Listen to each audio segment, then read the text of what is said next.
The blade of the scythe caught the afternoon sun as Violet Sutton swung it through another section of wheat, her arms trembling with exhaustion that had moved beyond pain into something resembling numbness.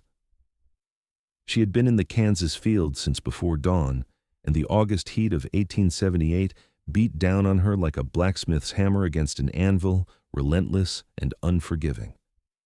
Her father had been dead 3 weeks now, taken by a fever that swept through Wilson faster than a prairie fire, and the harvest would not wait for grief or for a 20-year-old woman who had never worked a full field alone. The world tilted sideways, and Violet did not even feel herself falling.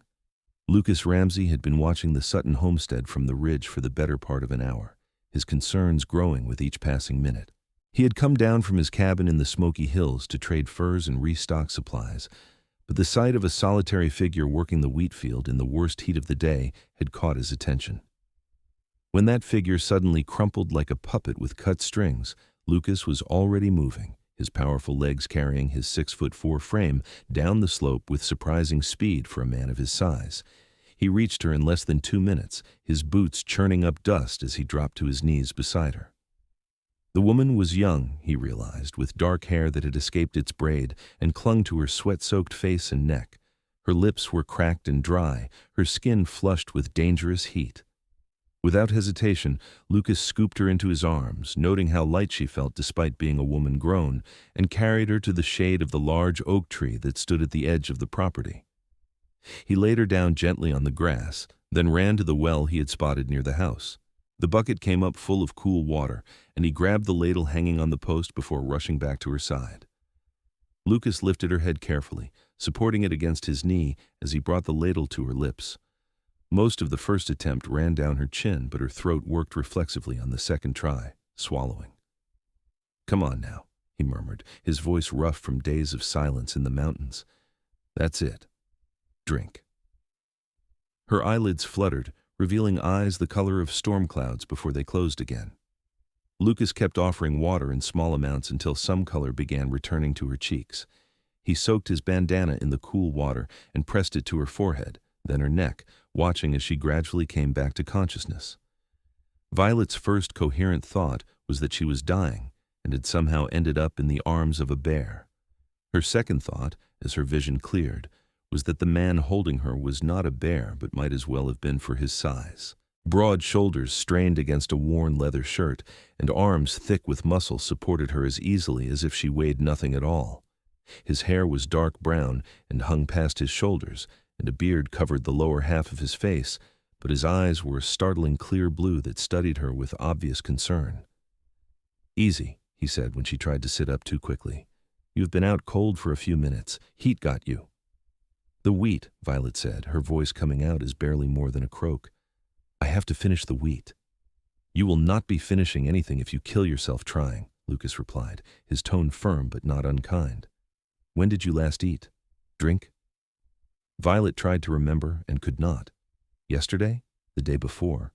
Time had become a blur of work and worry since her father's death. "I do not know." Lucas muttered something under his breath that might have been a curse. "You stay right here in this shade. Do not move. I'm going to check your house for food." "You cannot just walk into my house," Violet protested, but he was already striding away with a ground-eating gait that spoke of years spent covering rough terrain. She tried to stand and follow, but her legs would not support her, and she ended up sitting back down hard against the oak trunk. He returned a few minutes later with a jar of preserves, some hard bread, and a jug of what turned out to be weak cider. "Eat," he commanded, handing her the bread after he had smeared it with preserves. "Slowly." Violet wanted to argue, to tell this stranger that he had no right to order her around on her own property, but the smell of the food made her stomach clench with sudden desperate hunger. She took the bread and bit into it, forcing herself to chew thoroughly even though she wanted to devour it. Lucas watched her eat with the same intensity he might watch for signs of danger in the wilderness. When he was satisfied that she could manage on her own, he stood up and looked out at the unfinished field. The wheat was ready, perhaps over-ready, and a storm on the horizon could ruin the entire crop. Without a word, he walked over to where the scythe had fallen, picked it up, and began to swing. "Wait," Violet called out, struggling to her feet. "You cannot do that. This is my work, my land." Lucas did not stop or even pause. "Sit down before you fall down again. I will finish this section." "I do not even know who you are." He completed another wide arc before responding. "Lucas Ramsey. Live up in the hills. Now sit down, Miss Sutton." "How do you know my name?" Violet demanded, though she found herself sinking back to the ground despite her intentions. "Your father bought supplies for me last spring, furs and such. He mentioned his daughter. Now hush and let me work." Violet watched in stunned silence as the mountain man moved through her wheat field with steady, powerful strokes. He worked with the efficiency of someone accustomed to hard labor, and despite the heat, he maintained a pace that she could never have matched even when well rested. The rhythm of the scythe became almost hypnotic, and before she realized it, her eyes were drifting closed. She woke to find the sun lower in the sky and Lucas Ramsey sitting nearby, sharpening the scythe blade with a whetstone he must have found in the barn. 3 full rows had been cut and bundled, more than she would have managed in 2 full days at her current pace. "You should not have done that," Violet said, though the words lacked heat. Relief warred with pride in her chest, creating an uncomfortable tightness. "Someone had to," Lucas replied without looking up from his work. "You have more fields?" 2 more sections, but I cannot ask you to help with those. This is not your burden to carry." Now he did look at her, and there was something in his expression that made her breath catch. "Did not see you asking? I'm offering. When did you last have help with this place?" "My father died 3 weeks ago. There was no money to hire hands even before that. We managed together, but alone." She trailed off, hating how her voice wavered. Lucas set down the whetstone and the scythe. "You have family? Someone who could come help?" Violet shook her head. "My mother died when I was 12. Father had a brother back in Missouri, but they had not spoken in years. I wrote to him about the death, but I have not received a reply." "You cannot work this land alone," Lucas said bluntly. "It is too much for one person, man or woman." "I do not have a choice," Violet shot back, anger flaring. "This land is all I have. If I do not bring in the harvest, I cannot pay what Father owed at the general store. If I cannot do that, I will lose everything. So yes, I can work this land alone because the alternative is to give up and die, and I am not ready to do that." Lucas studied her for a long moment, and Violet lifted her chin, refusing to look away from that penetrating blue gaze. Finally, he nodded once as if she had passed some kind of test. "I will come back tomorrow. Finish these fields properly. After that, we will figure out what comes next." "I cannot pay you," Violet warned. "Did not ask you to." He stood up, his shadow falling across her in the late afternoon light. "You have chickens that need tending, and that cow in your barn is going to kick up a fuss soon if she does not get milked. Think you can manage that, or do you need help with those too?" The gentle teasing in his tone sparked something in Violet's chest, something she had not felt since before her father took sick. "I can manage my own animals, thank you very much." "Good. I will be here at dawn. Have something for breakfast ready. Cannot work on an empty stomach, and neither can you." He started walking away, then paused and turned back. "Miss Sutton, you did good work today. Your father would be proud, but pride does not feed you or save a harvest. Remember that." Violet watched him disappear down the road toward town, his long stride eating up the distance. Only when he was out of sight did she let herself slump back against the tree, overwhelmed by the strangeness of the day and the unexpected kindness of a man she had never met before. That night, after she had tended the animals and forced herself to eat a proper meal, Violet lay in her small bed and thought about Lucas Ramsey. He was not like any man she had encountered in Wilson. The townsmen were mostly farmers or shopkeepers, worn down by the hard Kansas life, but still recognizably civilized. Lucas seemed to carry the wilderness with him like a second skin. There was a raw power in the way he moved, a confidence that spoke of self-reliance and capability beyond her experience. She had heard of mountain men, of course, trappers and hunters who lived in the wild places, coming into settlements only when necessity demanded it. They were considered strange by most standards, outcasts who could not or would not fit into proper society. But Lucas Ramsey had not seemed strange to her. He had seemed solid and real, in a way that felt almost foreign after weeks of sympathetic looks and empty platitudes from townsfolk, who meant well but could offer little practical help. Violet fell asleep with the moonlight streaming through her window and woke before dawn with a sense of purpose she had been lacking. She dressed quickly, braided her hair with more care than she had bothered with lately, and went to start breakfast. Eggs from her chickens, bacon from her winter stores, fresh bread that she had baked 2 days ago. She had the food keeping warm on the stove when she heard boots on her porch. Lucas knocked once, a courtesy she appreciated, and entered when she called for him to come in. He had to duck slightly to clear her doorframe, and the small kitchen seemed to shrink around him. He had cleaned up, she noticed. His hair was damp and pulled back, his beard neatly trimmed, though he still wore the same rough clothing from the day before. "Morning," he said, the word almost shy coming from such a large man. "Good morning, Mr. Ramsey. Breakfast is ready." "Just Lucas," he corrected, sitting down at her small table with surprising care, as if afraid he might break something. "Mr. Ramsey was my father, and he has been dead more than 10 years now." Violet served the food and sat down across from him. They ate in a silence that was not quite comfortable but not awkward either, both too focused on the meal and the day ahead to bother with small talk. When they finished, Lucas helped clear the dishes without being asked, another small courtesy that warmed something in Violet's chest.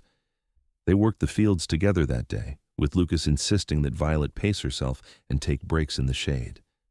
He did the cutting while she gathered and bundled, a system that worked far better than her solitary struggles. The sun blazed overhead and sweat soaked through their clothes, but the work progressed steadily. By midday, they had finished the second section. During their break for the simple lunch Violet had packed, she found herself studying Lucas when she thought he was not looking. His hands were huge and scarred, the hands of a man who worked with them constantly, but they handled the food and the tin cup she offered with unexpected delicacy. There was intelligence in his eyes, she realized, and something else that looked almost like loneliness. "Why do you live alone in the mountains?" The question escaped before she could think better of it. Lucas took a long drink from his cup before answering. "Why does anyone live anywhere? It suits me, always has." "But do you not get lonely? No family, no friends nearby?" He looked at her then, really looked, and Violet felt heat that had nothing to do with the sun climb into her cheeks.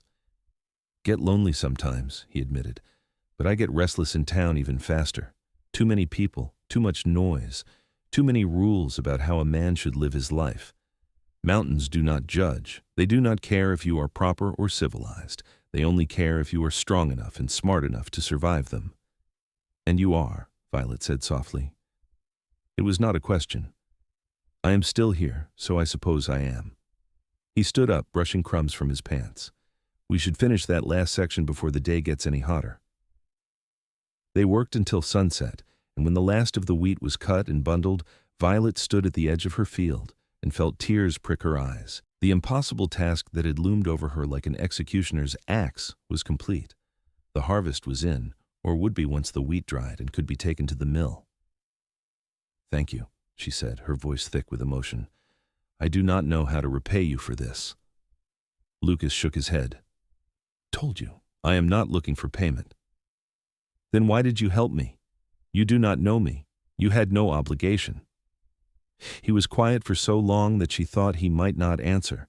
When he finally spoke, his voice was low and rough. "Saw you fall yesterday. Saw you lying there in the dirt, worked near to death trying to do the impossible. Reminded me of a colt I found once, caught in a ravine.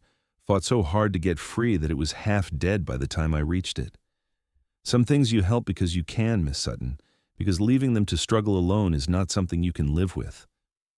"Violet," she said quietly, "if you are Lucas, then I should be Violet." His lips quirked under his beard, the closest thing to a smile she had seen from him. "Violet, then." They stood there as the sun painted the sky in shades of orange and purple, two people who had been strangers 48 hours ago, but who now shared something neither quite knew how to name. Finally, Lucas cleared his throat and stepped back. "I will come by tomorrow, help you take the wheat to the mill. No arguments," he added when Violet opened her mouth. "You will need the wagon loaded, and those bundles are heavy." "You have already done so much," Violet protested, but her heart was not in it. The truth was she wanted him to come back, wanted to see him again, to hear his quiet voice and watch the competent way he moved through the world. "Tomorrow," Lucas repeated firmly. Then he was walking away into the gathering darkness, leaving Violet standing in her completed field, with her heart beating faster than the work alone could account for. The next morning brought clouds that threatened rain but held off, a blessing that Violet whispered thanks for as she prepared for Lucas's arrival. He came as promised, leading a large draft horse that made her own mare look like a child's pony.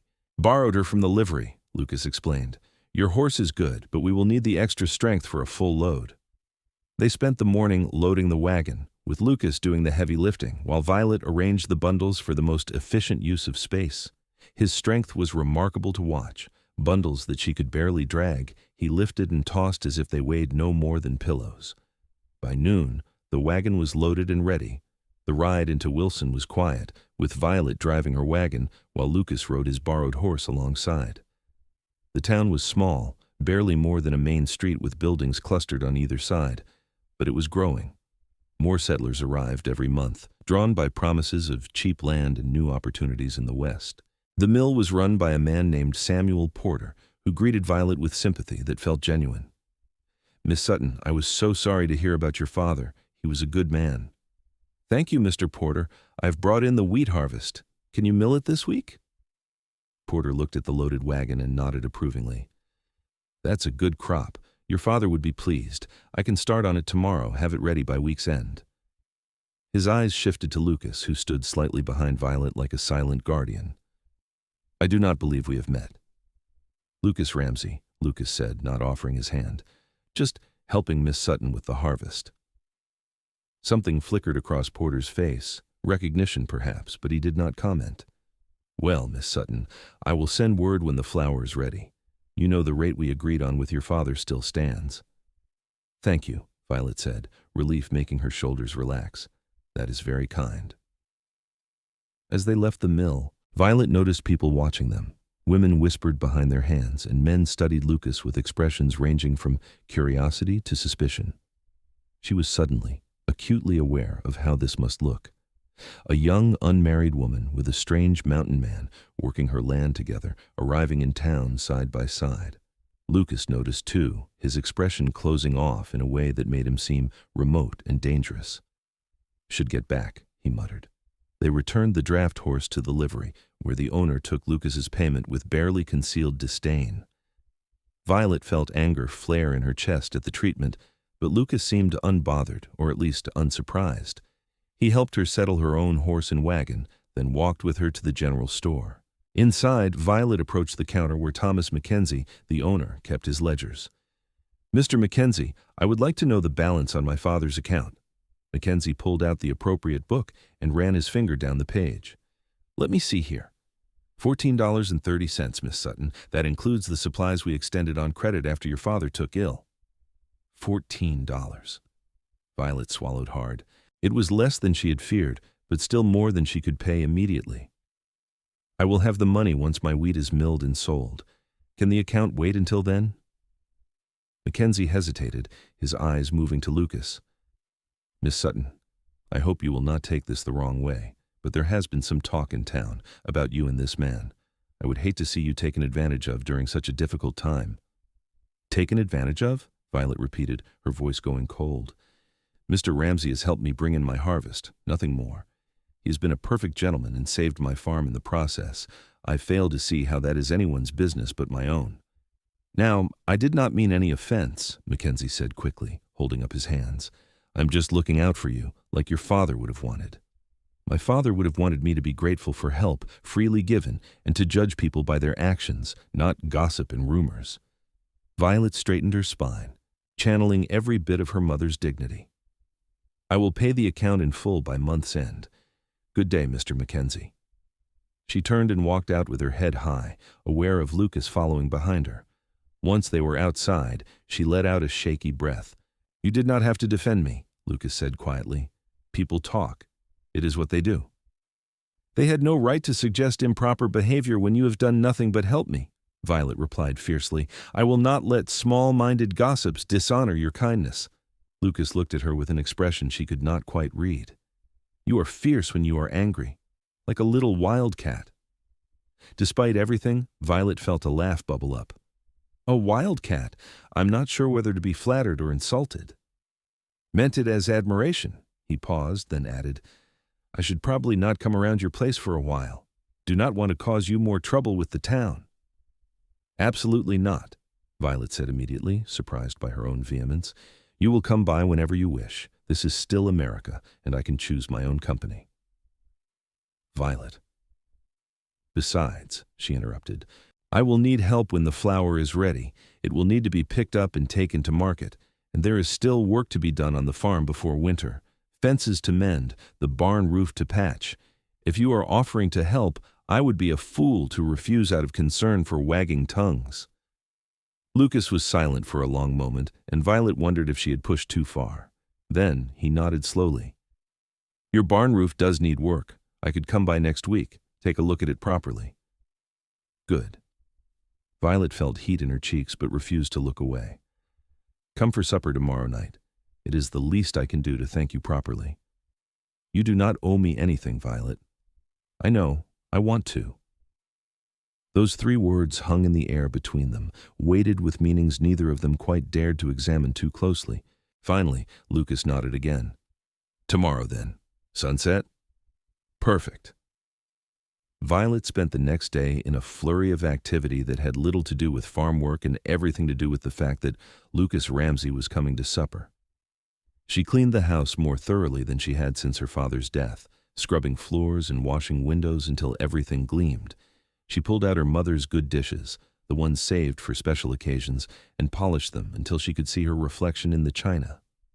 For the meal itself, she made a stew with vegetables from her garden and salt pork from her stores, along with fresh biscuits and an apple pie using preserves her mother had taught her to make years ago.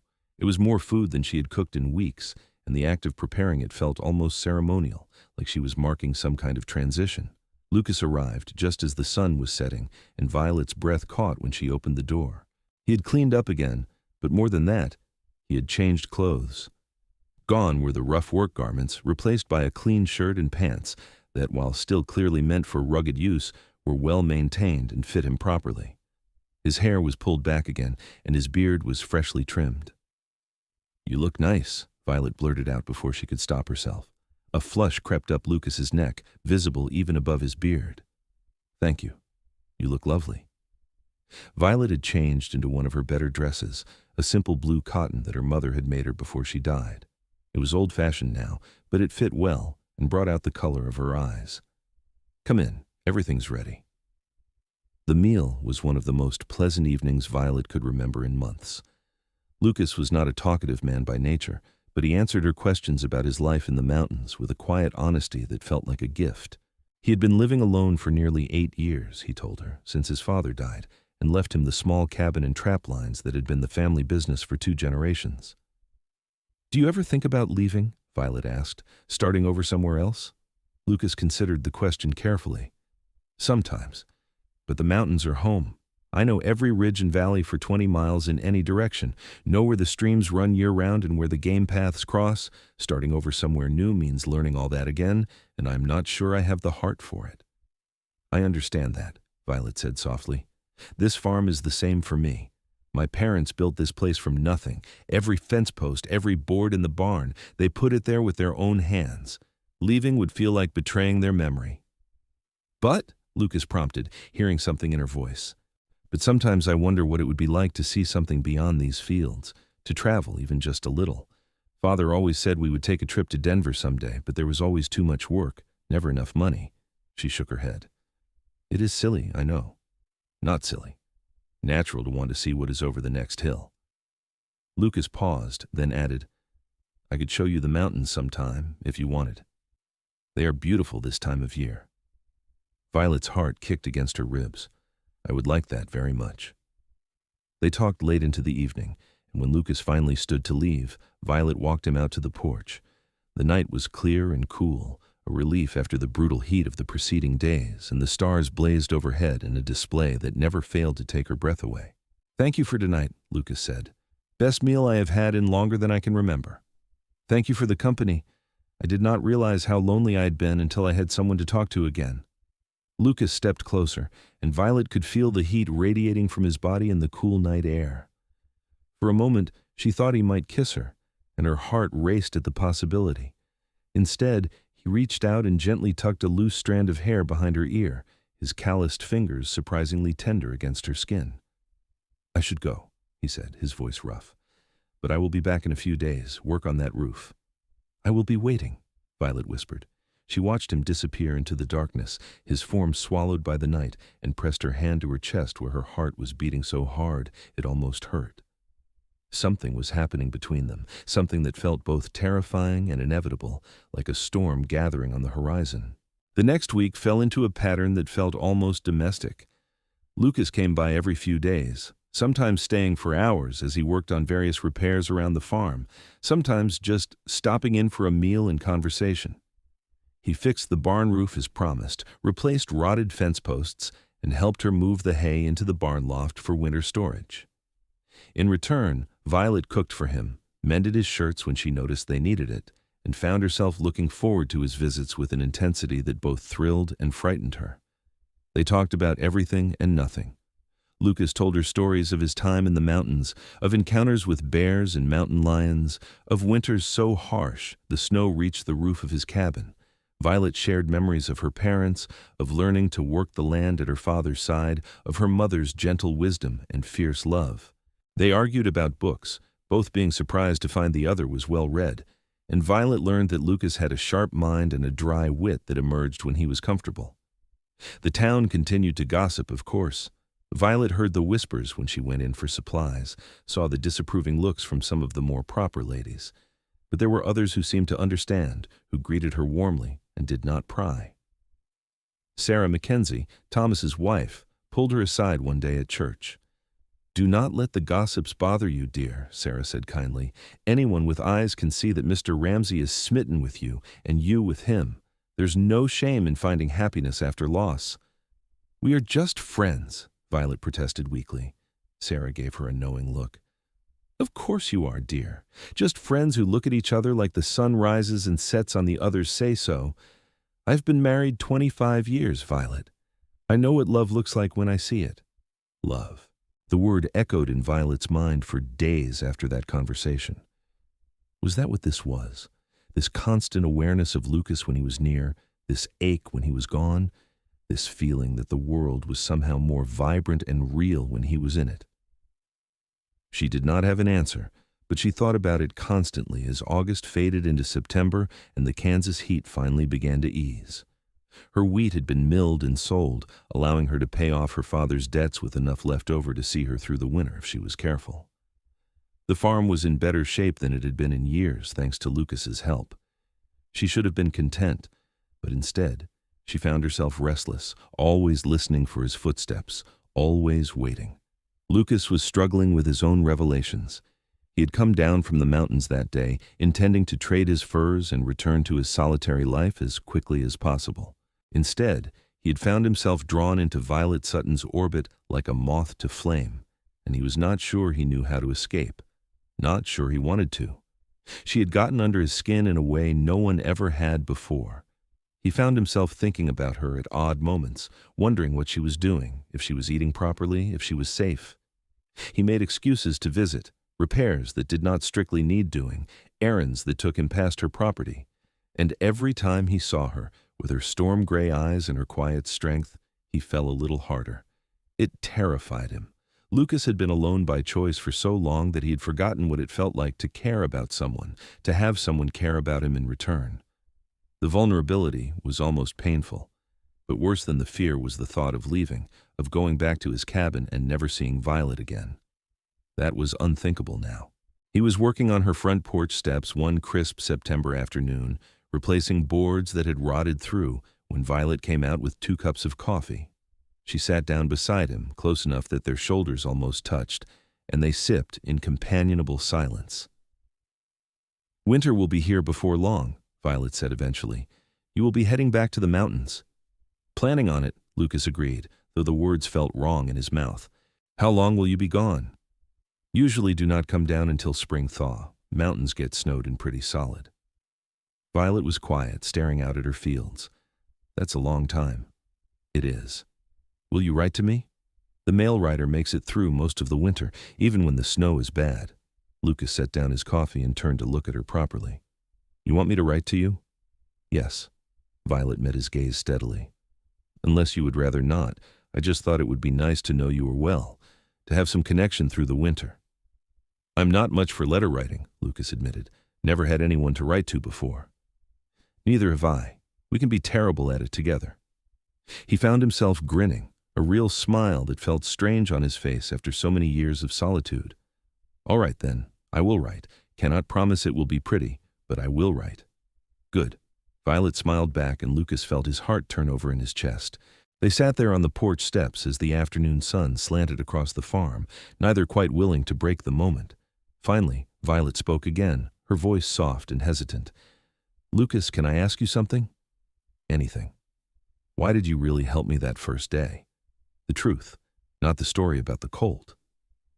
Lucas was silent for a long time, gathering his thoughts. When he finally spoke, his voice was barely above a whisper. Because when I saw you lying there in that field, something in my chest twisted so hard I thought I might be having a heart attack. I did not know you, had barely seen you before, but the thought of you dying there alone was unbearable. So I helped. And then I kept helping because being near you made me feel less alone than I had felt in 8 years. Because your strength and your courage and your fierce determination to survive made me want to be strong and courageous too. Because somewhere between carrying you to that shade tree and now I fell completely and utterly in love with you, and I do not know what to do about it.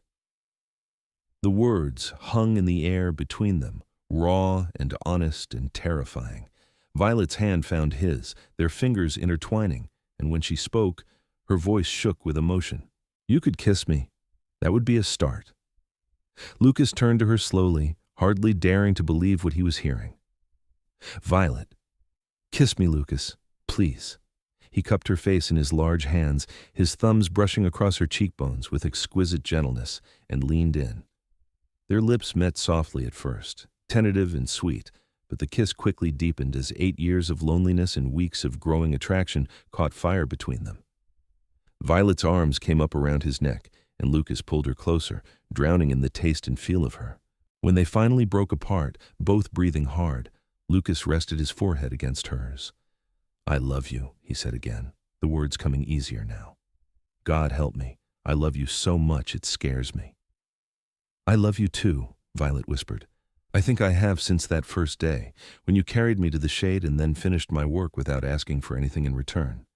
They kissed again, longer this time, and when they separated, Lucas pulled Violet against his chest, holding her like she was something precious and breakable. His mind was racing, trying to figure out what this meant, how they could make this work. I do not want to go back to the mountains without you, he said finally. But I do not know how to stay either. This farm, it is your livelihood. You cannot just leave it. And your cabin, your trap lines, they are yours, Violet replied. I would never ask you to give them up. They sat in silence, the problem seeming insurmountable. Then Violet pulled back slightly, her expression thoughtful. What if we figured out a way to do both? You could stay here through harvest next year, help me work the farm. Then we could spend winters in the mountains together. Your cabin is built for winter living, is it not? It is, Lucas said slowly, turning the idea over in his mind. Small but solid. Could make it more comfortable. Add on a room, maybe. I could learn to trap to help with your work, and you clearly know farming. We could make it work, Lucas, if we want to. What about getting married? Lucas asked bluntly. Cannot have you living in sin with me in the mountains. Your reputation would be destroyed. Violet laughed, the sound bright and joyful. Are you proposing to me, Lucas Ramsey? Not properly, no. Do not have a ring or any of the things a woman should have when a man asks her to marry him. He took a deep breath and slid off the porch step, kneeling on the ground in front of her. But yes, I am asking. Violet Sutton, will you marry me? I do not have much to offer except a strong back, a decent aim with a rifle, and a heart that is completely yours. But I swear I will spend every day of my life working to make you happy and keeping you safe. I will never leave you to struggle alone. I will stand by you through every storm and every hardship. So will you have me? Tears were streaming down Violet's face, but she was smiling so wide it almost hurt. Yes, yes, I will marry you. I do not need a ring or fancy speeches. I just need you. Lucas surged up and kissed her again, lifting her bodily off the step and spinning her around until she laughed breathlessly and demanded he put her down. When he set her back on her feet, he was grinning like a fool, and he did not care who saw. They were married 3 weeks later in the small church in Wilson, with half the town in attendance. Some came out of genuine happiness for the couple, others out of curiosity to see the mountain man wed, but Violet did not care. She stood at the altar in her mother's wedding dress, which she had altered to fit, and pledged her life to Lucas Ramsey with a full and grateful heart. Lucas, for his part, had cleaned up remarkably well. One of the town ladies had helped him find proper wedding clothes, and though he looked distinctly uncomfortable in the suit, Violet thought he was the most handsome man she had ever seen.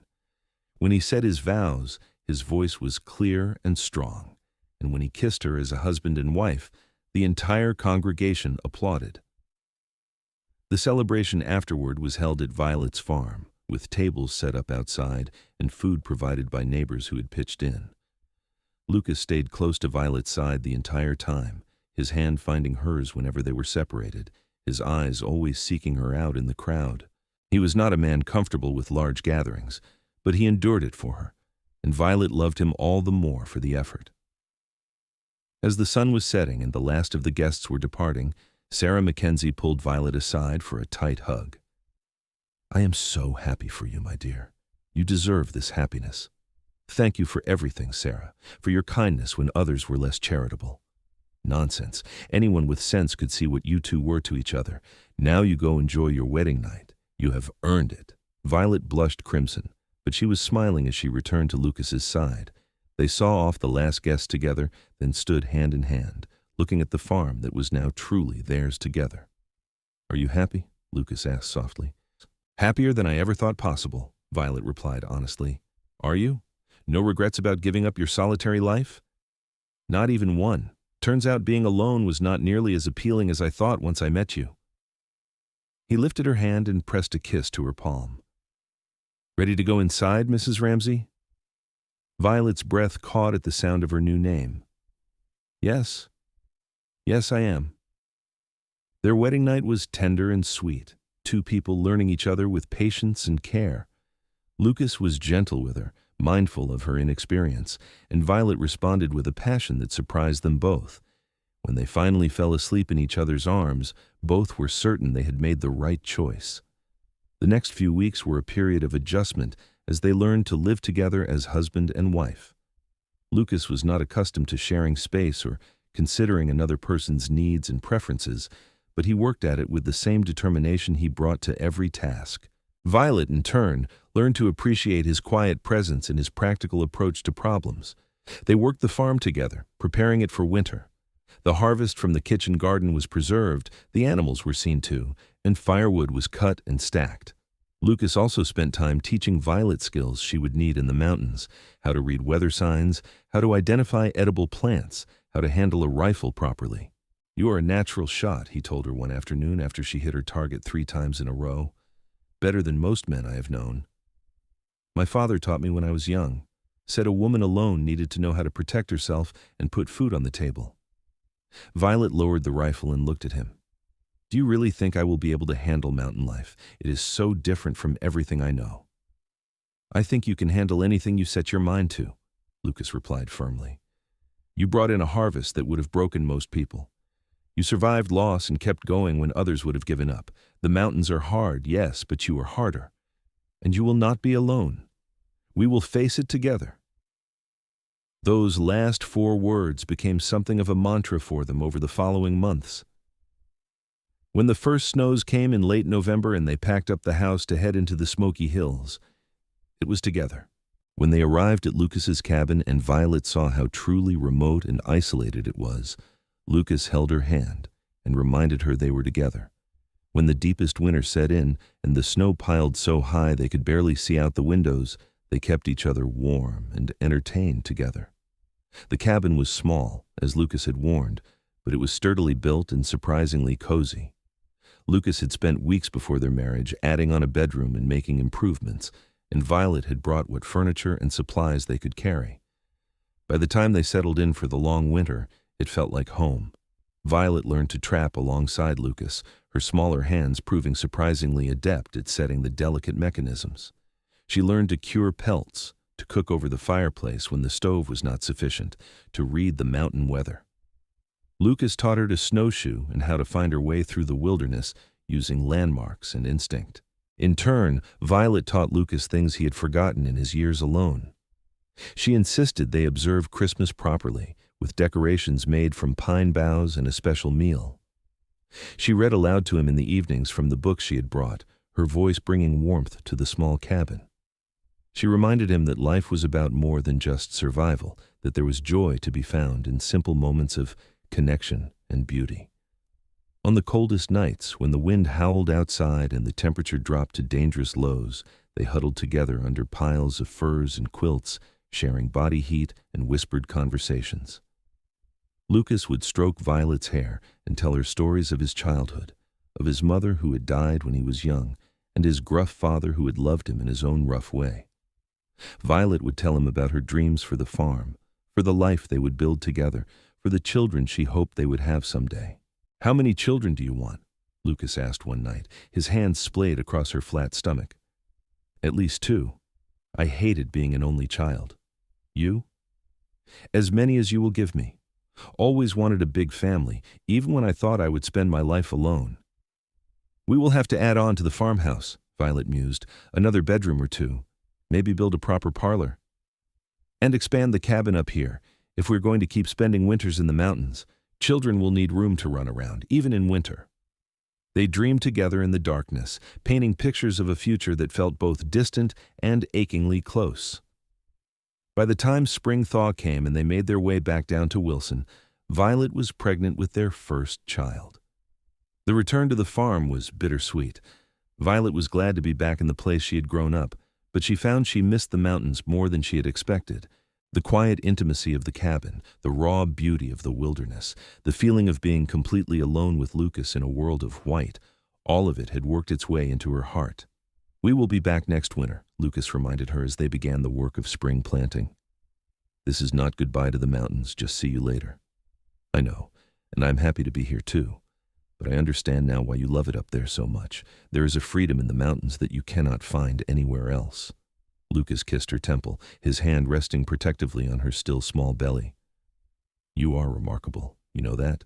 Most women would have hated every minute of that winter. You thrived. I had a good teacher and excellent company." Their first child, a son, was born in late autumn, just as they were preparing for their second winter migration to the mountains. They named him James, after Violet's father, and the boy had Lucas's blue eyes and Violet's dark hair. Lucas held his son for the first time with shaking hands and tears running down his face, overwhelmed by the fierce protective love that slammed into him. "We made this," he whispered to Violet as she lay exhausted but glowing in their bed. "This perfect little person. How is that even possible?"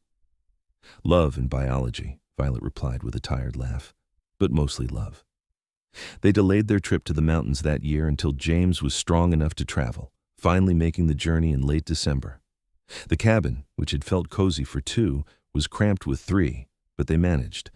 Lucas built a cradle that hung from the rafters, rocking gently with the slightest touch, and Violet learned to manage a baby in the harsh mountain environment.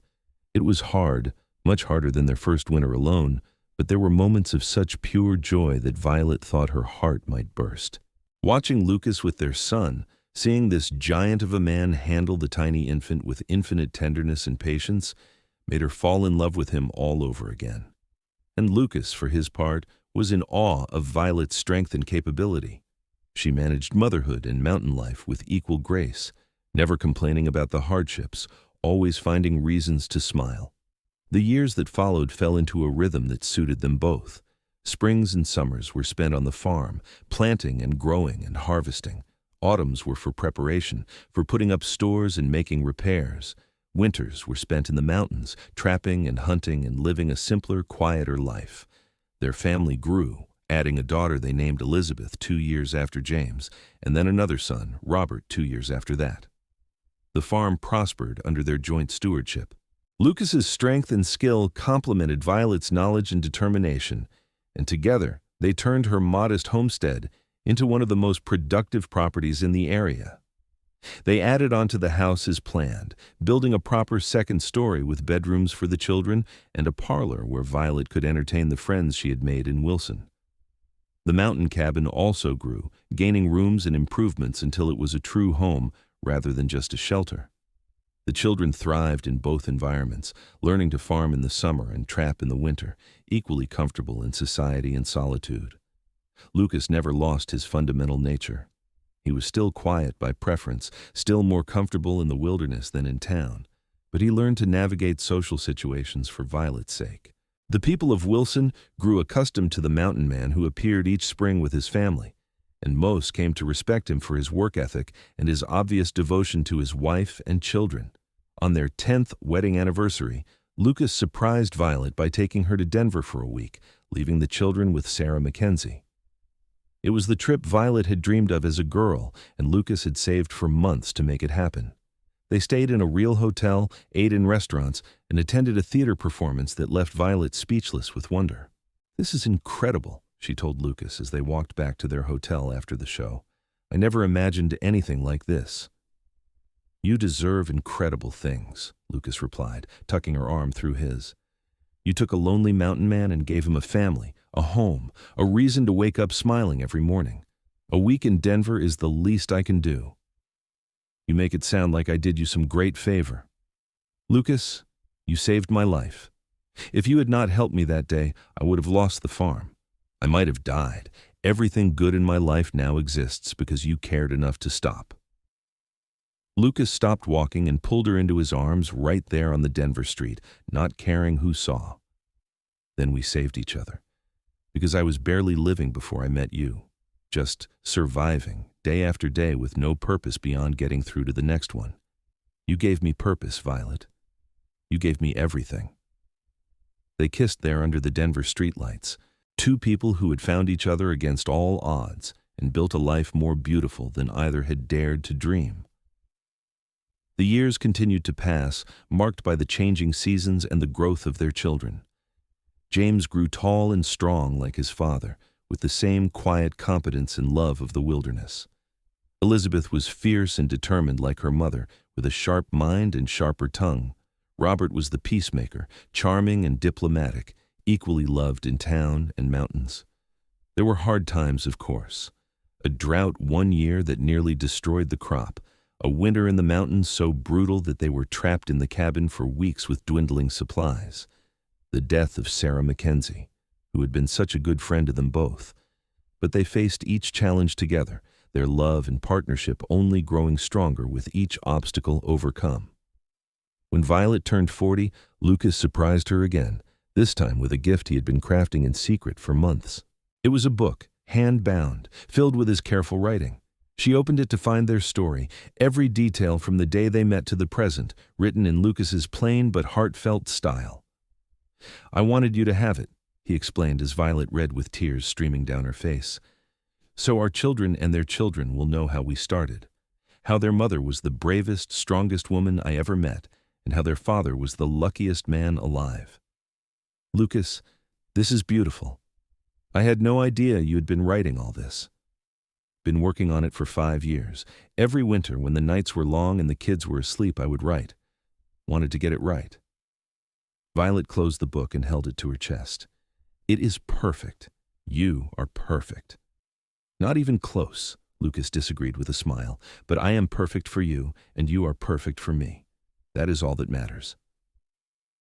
Their children grew and eventually began lives of their own. James married a girl from Wilson and took over management of the farm, though Lucas and Violet still helped with the heavy work.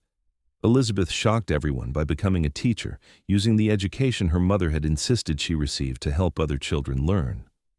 Robert, to no one's surprise, became a merchant, using his natural charm and business sense to build a successful trading company. As Lucas and Violet grew older, they spent more time in the mountains and less on the farm. The hard physical labor of farming became too much for aging bodies, though Lucas remained remarkably strong even in his 60s. They would spend long months in their mountain cabin, which now had a wide porch where they could sit and watch the sunset paint the peaks in shades of gold and purple. "Do you ever regret it?" Violet asked one evening as they sat together, her head on his shoulder. Giving up your solitary life for all this chaos and responsibility? Lucas laughed, the sound warm and rich. Not for one single second. Being alone was not freedom, Violet. It was just loneliness dressed up in different clothes. You showed me what real freedom was, the freedom to love and be loved, to build something lasting, to have someone to share everything with. I would choose this life, choose you every single time. Good answer, Violet said with a smile, because I am not letting you go. You are stuck with me until the end. Promise? Promise. They were both in their early 70s when Lucas began to slow down noticeably. He dismissed Violet's concerns at first, insisting he was just tired, but eventually he admitted that his heart was not what it used to be. They spent that winter in Wilson, rather than the mountains, close to the doctor, and Lucas grudgingly followed orders to take it easy. But one morning in early spring, Violet woke to find Lucas still beside her, peaceful and still, having passed quietly in the night. The grief hit her like a physical blow, stealing her breath and her strength. Their children rushed to her side, but Violet felt unmoored, lost in a way she had not been since the day her father died so many years ago. James found his father's journal, the one he had written for Violet, and sat with his mother as she read it again, cover to cover. Through her tears, Violet smiled at the memories, at the life they had built together, at the profound love that shone through every word Lucas had written. "He loved me so much," she whispered, "right from the very beginning, even when I was just a stranger who collapsed in a wheat field. He loved me." "And you loved him," Elizabeth said gently, holding her mother's hand. "You gave him everything he never knew he needed. You made each other whole." They buried Lucas on the hill above the farm, with a view of both the fields he had helped work and the mountains he had loved. The entire town turned out for the funeral, a testament to the respect the mountain man had earned over the decades. Violet stood at the graveside with her children and grandchildren around her and said goodbye to the man who had saved her life in more ways than one. The months after Lucas's death were hard. Violet felt his absence in every moment, in every silence, in every sunset she watched alone. But gradually, she found her footing again. She spent time with her children and grandchildren, teaching them the skills Lucas had taught her, telling them stories of the man their grandfather had been. She lived for 3 more years after Lucas passed, remaining sharp and strong almost to the very end. When her own time came, it was peaceful, surrounded by family who loved her. And when they laid her to rest beside Lucas on the hill, the entire family agreed that it felt right, the two of them together again, as they had been in life. James, going through his mother's things, found a letter she had written to be opened after her death. In it, she had written a simple message. "I was dying in that field, worked to death and broken by grief, and Lucas Ramsey carried me into the shade and finished my work. But more than that, he finished me, made me complete in a way I had never been before. We were 2 lonely souls who found each other when we needed it most, and we built a life beyond anything I could have imagined. I regret nothing. I would change nothing. And I know, with absolute certainty, that wherever I am going now, Lucas will be waiting for me. Until we meet again, all my love." The farm continued under James's management, prospering through the generations. The mountain cabin remained in the family, a retreat for those who needed solitude and beauty. And the story of Violet and Lucas, the farm girl and the mountain man who found love in the most unlikely of circumstances, was passed down through the generations as a reminder that the most profound connections can come from the simplest acts of kindness. Years after both had passed, a great-granddaughter stood in the field where it had all begun, reading Lucas's journal and imagining that long-ago August day. She could almost see it, the young woman pushing herself past exhaustion, the mountain man who appeared like an answer to an unspoken prayer. The way he had carried her to safety, finished her work, and then stayed to help build a life neither of them had expected. It was a love story as wide and wild as the Kansas plains, as enduring as the mountains Lucas had called home. And it had started with one simple act of compassion from a man who saw someone struggling and could not walk away.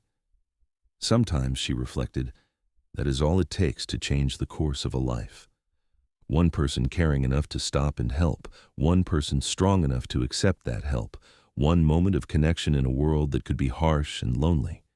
The wind rustled through the wheat, now being harvested by modern machines, and the great-granddaughter smiled. Some things changed with time, but some things remained the same.